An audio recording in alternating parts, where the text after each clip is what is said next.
Hey guys, welcome back to another video. Today we're going to be doing a What's on My iPhone 2019 edition.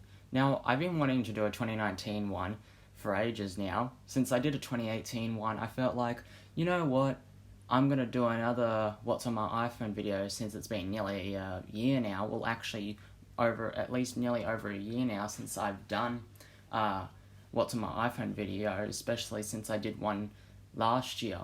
But I wanted to do another one again because since then my phone has changed a lot. So let's begin. Okay, so really hasn't much been changed, except you've probably already recognized, compared from my last video to this video, I have a completely different phone. This iPhone is actually the iPhone 6S, which I upgraded to back in April. And that's a funny story. My iPhone 6 broke. That was totally my fault. I took full responsibility of it. So, yeah, I bought a second-hand iPhone 6S, and I'm very surprised at how, held up this one is. It's barely scratched, except for a few scratches on the Apple logo, which you probably won't be able to see. And a little scratch there, which again is not visible. Oh, you can just see it. But yeah, this iPhone's in a really good condition, which I really like. Now, when I got this phone, the screen was cracked and the battery was very degraded. It was at least 80% capacity. So I had the screen and battery replaced on this phone, and it basically looks like brand new, which I really like. So, and now I do have a case. I normally do have a case on my iPhone 6S, which is still the wireless charging case that I used on my previous 6. Surprisingly, it fits, thank goodness. I've just taken it off so I can show you my phone. The wireless charging case still works. I like how this phone has held up very well. It's much more durable, so it's not going to bend like the 6 did. Because a lot of us knew that, because my phone never ended up bending, but my brother, who used to own the iPhone 6, his bent, and it was very bent to the point where it was very noticeable if you held the phone like this, but you can see that this phone is not bent at all. It's pretty straight. So since this is an iPhone, What's on My iPhone video, I better get into it. So starting with my lock screen, I've got a wallpaper of Applejack because, well, obviously my channel's about animation and basically anything that's MLP related, which, I like MLP. So, yeah, I've got a wallpaper of Applejack. I normally change it every now and then. Used to have a derpy wallpaper. I've changed it since then. Changed it to an Applejack one. And I really like it.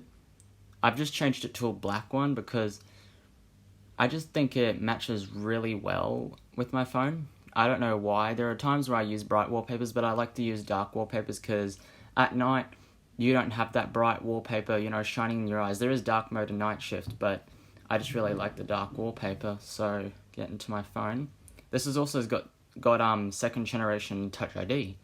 So, it's crazy fast, sometimes even too fast to the point where you can't even read the notifications.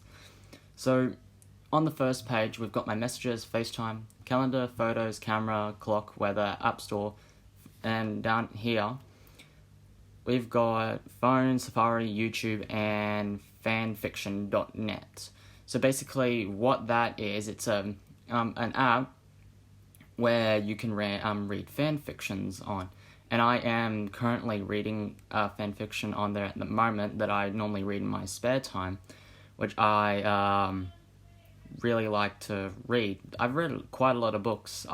There was another app that I used to read called Wattpad, but I've stopped reading books on there because, I was running out of books to read, so I switched to this one, and, well, it's gotten really interesting. So, yeah, over here, I won't show them, they're blurred out for reasons. So basically up here, I have calendar, and then the second one here, I have data usage. So, basically, I can show what's up next to my calendar, and then I can show my data usage, so I know not to go over my data usage and that. So since my phone is an iPhone 6, that means I can run iOS 13. So that means I can use dark mode. which is really good. So like I can use dark mode, and I really like dark mode. I don't use it permanently.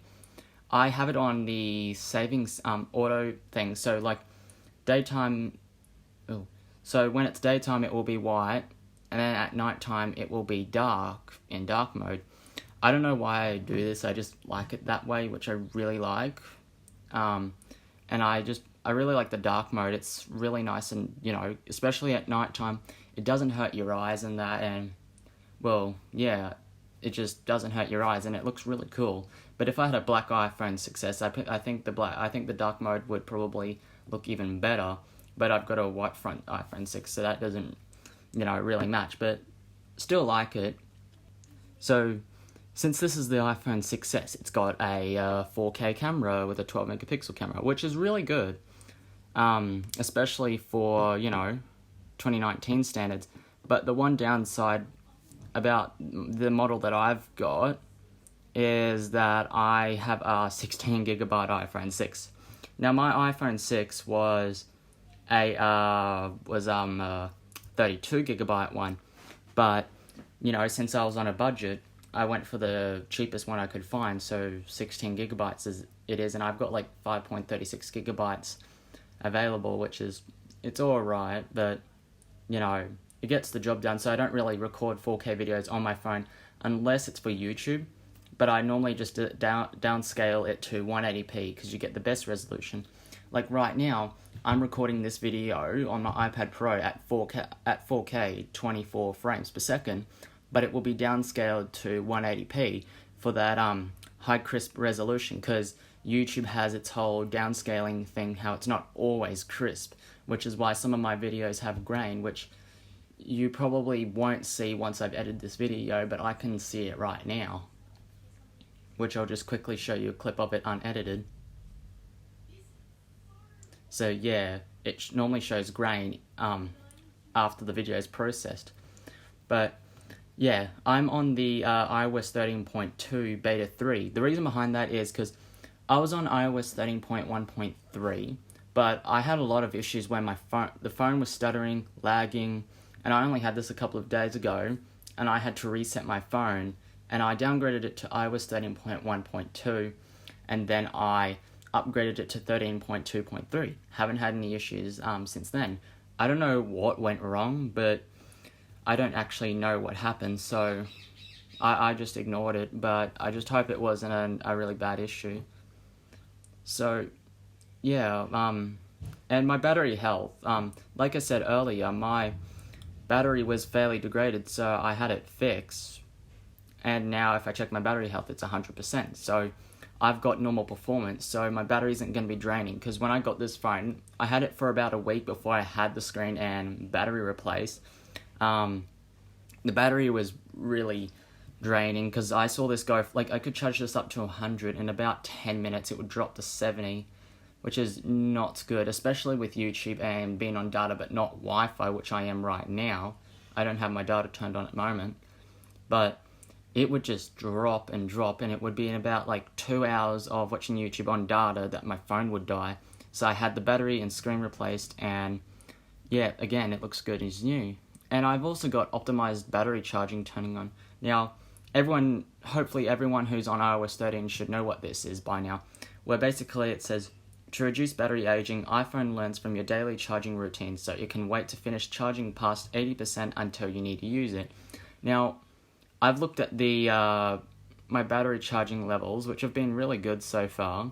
I only charged my phone 36 minutes ago, but basically, I haven't seen it hit 80% at all. See, all these lines here are where I have charged my phone. I don't know why it doesn't show on the graph. Maybe they don't show it in the graph. I'm not really sure, but I guess that's just how it works. But I have had occasions when I've seen my phone, when I'm charging it, just like sit at 80% and wonder why it was at 80%. And then realize, oh wait, it's that battery health saving feature, which basically saves the battery from draining over time. So, the battery can last longer and you have a longer phone. So, yeah, like, basically the screen on time says 2 hours and 19 minutes, but that's because I only unplugged my phone about 37 minutes ago. But during the day, if I unplug my phone and I go to school and I go to work and I come home, I'll be at least 30 or 40%, depending. That's if I've used my phone a lot during that day. And I would normally get like at least 6 or 7 hours, depending on how often I use my phone. That's if I use my phone rarely, but if I use my phone more often, I get at least 4 to 6 hours screen on time, which is really good. Which is all right. That's only if I'm constantly using the phone, which is normally the case. But if I'm rarely using the phone during the day, I can be at least at like 50 or even 60% by the end of the day, which I've had on most cases, because obviously you can't use your phone in school. But yeah, and my biggest battery drainer is YouTube. I do like to watch a lot of YouTube and that. So yeah, that's my settings at the moment. So I'll talk about my apps now. So these are the stock apps, obviously. But starting off in Apple, I've got Apple's calculator, the Find My iPhone, contacts, feedback, which is an app that you can't download. It's a part of the beta. You can't. It's like basically where you could send feedback. I've done this on several occasions. Like back when I was 11, was still in beta, I had my settings crash on me, and I sent an email about it. But since then, it's been fixed. And then I've got Google Maps settings, which I was just in, and then I've got Apple Maps. Now we all know how bad Apple Maps was back in the day, but since then apparently it's gotten a lot better. I rarely use it, but I use it on occasions, but I mostly use Google Maps because of how good it is. And what I really like, basically they've taken from Google and they've made their own version, is look around, if I can, get into it. So like if I zoom in on New York, for example, I need to find a look around place. San Francisco, for example.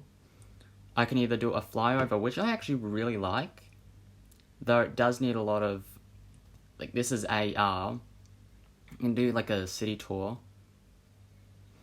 But obviously, map still needs a lot of work because this happens, the map doesn't load properly. I don't know if that's literally the case or if not, but it does. But another thing that they've taken from Google, or copied from Google, Apple likes to copy every now and then. I mean, have you seen their latest iPhones? And then Google came out with their Pixel 4. Oh gosh. But with look around, I really like. I find it more smoother than than Google's, sorry. But it seems really good, and I actually do like it. I've used it on occasions, but here in Australia, it's not available yet. Hopefully they extend it over, which would be really nice, but don't know when that will happen. So the next folder, I've actually set it up my phone as a simple minimal look, because my phone used to be a complete mess and it looked really bad. And then I actually saw this video, which I'll link this video in the description and show you on screen, is a video from a minimalist named Matt Diavella, where I watched his phone setup video about his phone, and that's where it basically inspired me to go, you know what, I need to clean up my phone. It looks very, messy. So I cleaned it up, and yeah, I was inspired by it, which I really like. And I'd done it, and it's been good ever since. I've tried to keep my thing minimal, and I've turned off a lot of things, and it's really helped. So the next folder will be the Apple Watch one. So basically, yes, I've still got my Apple Watch, still got the Apple Watch first generation. Hopefully I can upgrade one day, but it still works. Don't have any issues. So I've got the Apple Watch app with my Apple Watches. Got Activity, which still works. Cuckoo is an app that I use to take medication, and it's really useful. Anyone who takes medication and has an Apple Watch or an iPhone or both, I actually recommend using this app, because it's really helpful, because they do an Apple Watch app for it, but the Apple Watch app doesn't work on my Apple Watch. I think that's just because of how old my Apple Watch is. I don't know for sure, because the app crashes on my Apple Watch, but it gives you notifications on your phone and your Apple Watch. So if you're someone who takes medication like me, I recommend taking this. I recommend using this app. It's really good. I've had it for quite some time, but yeah, it really works. I've also got the Health app, Wallet app. I won't open those up because I don't want to show my details. So in social, I would normally have Facebook and Twitter in here, but I've deleted those because I tend to be using those a lot. So I've actually got Twitter and Facebook on my iPad, which I'm recording with right now. So basically I've got Spotify, my Carriers app, which I check my data with, on which I've got the widget on, and I've got Netflix, which I do a lot of, and I do have Stan, but I also watch that on my iPad. Now with games, I've got the new My Little Pony game, which is called Pocket Ponies. This only came out this year. I've got the My Little Pony, the Game Loft one, and then this app, which is basically full of a bunch of My Little Pony comics that I actually do buy and like to read every now and then. And like for here's a recent one. So I can just buy that with Apple Pay, which I do have set up, and yeah, which I really like. The next folder is productivity. So I use this app a lot for, for school. Like, for example, I use Planny, which is basically like reminders, but a lot better. So basically, TuneIn Radio is the radio station that I use. Tide is basically white noise, which is really good. I did used to use Calm, but I've switched since then because, I didn't want to pay the subscription. This one is free. You can pay a subscription to get more sounds, but I really like this app. I use it every night. QLD logbook is actually a logbook that I use for driving since I'm 16 and I'm allowed to drive now. I use that to put in my, my numbers and that. Now, iExpand Drive is actually a USB app that I use all the time. So I'll be right back, guys, when I get my USB adapter. Alright, I'm back. Sorry about that. I just had to free up some storage on my iPad because it was running out of space and I didn't want it to stop recording halfway. So here's the USB adapter that I was talking about before, where basically I can plug it into my computer, my laptop, with the USB part, and then there's the iPhone part. So with this adapter, I recently just bought it the other day. So what I can do is, when it works, I can plug in this in, and I can transfer contacts, photos, the whole lot. I can back up a lot of stuff. Do not delete. You can back up photos, social media, contacts and calendar, the whole lot, which I do just about every day. And when I view my files, I've got all these files, which are actually on this USB, like this Lyra JPEG that I made for that other video. And I can transfer photos and videos over if I ever want to, which is really good, which is what I normally do with this video that I'm recording now. It will be on this USB soon. So yeah, I really like it. It's not cheap. I spent in Australia it's about $66, but in the US I'm not 100% certain. But it's really good. It's worth buying in the end, which I really like. So yeah, that's one of the USBs that I like to use. So yeah, so now my control center, not much has changed about it. I keep my flashlight here, and I've got low power mode, which most of you already know. I use low power mode quite a lot when I'm out and about and I don't have a charger. So that's basically my iPhone setup for this video. So yeah, I've got the iPhone 6s, it's an amazing phone. I really like it. It's one of the it's nearly hands in hands with here's my iPhone SE from a couple of that I used to own, but it's my sister's now, but she's recently broke it. So yeah, it doesn't work. It works, but it's in a boot loop, which I'm a bit sad about, but these are basically the exact same phone. Like, I miss using this phone, and I got the 6S, but they're the same phone. So the iPhone 6S is really cheap to pick up, so if you're thinking about picking one up, or the iPhone SE, go out and buy one. They're really cheap, and they can go about $200 to $300 depending on what size you get. The 128s and 64GB ones will probably be a bit more expensive, but the 16GB ones and the 32s which is what I've got, is really cheap to buy, and I recommend buying. So yeah, so I hope you guys like this video. Please leave a like and subscribe, and I'll see you in the next video. Goodbye.